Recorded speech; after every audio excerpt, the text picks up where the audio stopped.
Hola a todos, ¿cómo están? Muy buenos días, un gran abrazo para todos ustedes. Vamos, como siempre, a saludar a los cumpleañeros. Hoy tengo una cumpleañera anotada. Es Valeria Bracho, cumple 15 años, así que le mandamos un beso y muchas felicidades. Tengo saluditos también para Isanelis Hernández Vega, de Puerto Rico, ahora viviendo en Estados Unidos, así que un abrazo grande. Y también saludos para María José Rosales, de Venezuela, y Catherine Peroso, también de Venezuela. Un gran abrazo para todos en general. Bueno, con respecto al cuento que tengo preparado para hoy, encontré un hermoso cuento para reflexionar, para pensar, como todos los cuentos que ha escrito este gran maestro, este escritor maravilloso que es Jorge Bucay. Así que bueno, elegí el cuento de Jorge Bucay que se titula La ciudad de los pozos.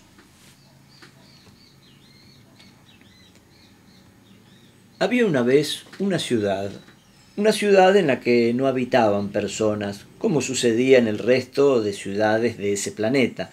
Esta ciudad, en concreto, estaba habitada por pozos. Sí, por pozos. Pozos vivientes. Aunque suene raro, pero pozos, al fin y al cabo.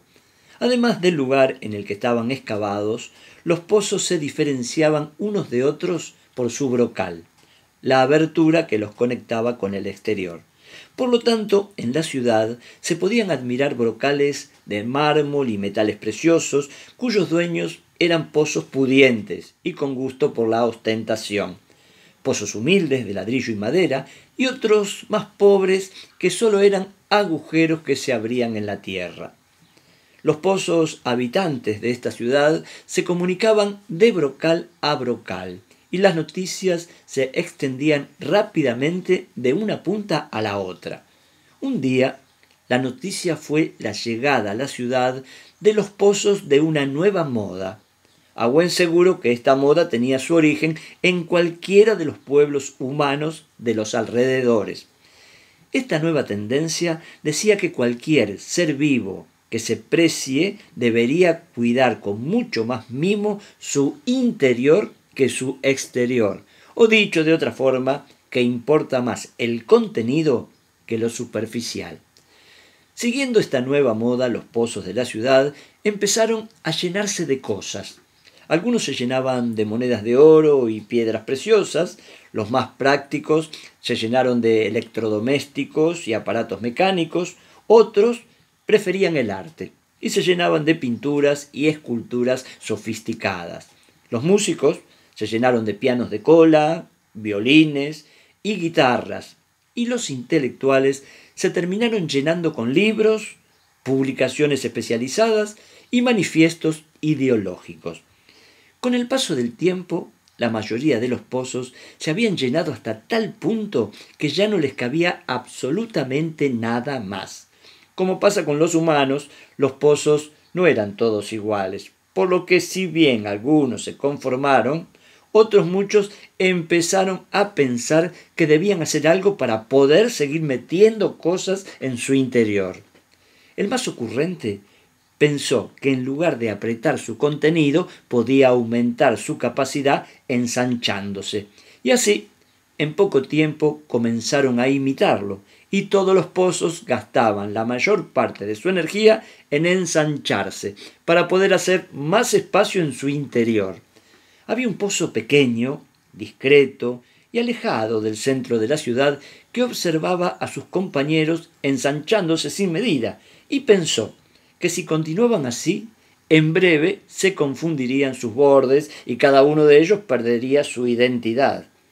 Quizás, preocupado por esta idea, fue como se le ocurrió que otra manera de aumentar su capacidad era crecer. Sí, pero no a lo ancho, sino hacia lo profundo. Pensó que mejor hacerse más hondo en lugar de más ancho. No tardó en darse cuenta que todo lo que tenía en su interior le imposibilitaba su tarea de profundizar.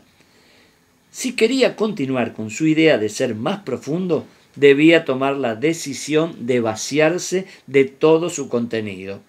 Al principio tuvo miedo al vacío, pero luego, poco a poco, cuando vio que no existía otra opción, lo hizo.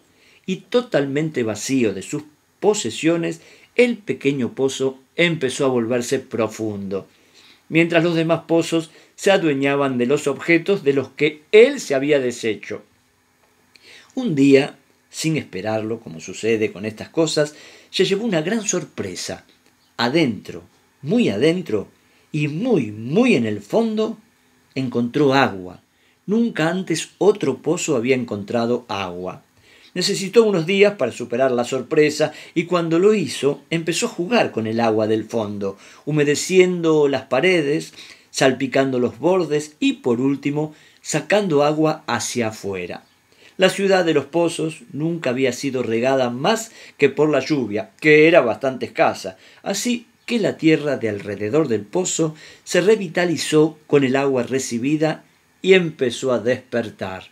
Las semillas que la tierra tenía en sus entrañas brotaron en un verde pasto, en tréboles, en flores y en tronquitos endebles que no tardaron en convertirse en árboles.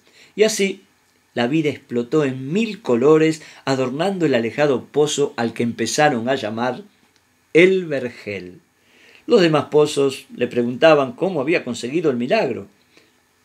No es ningún milagro, contestaba el vergel. Solo hay que buscar en el interior, hacia lo más profundo.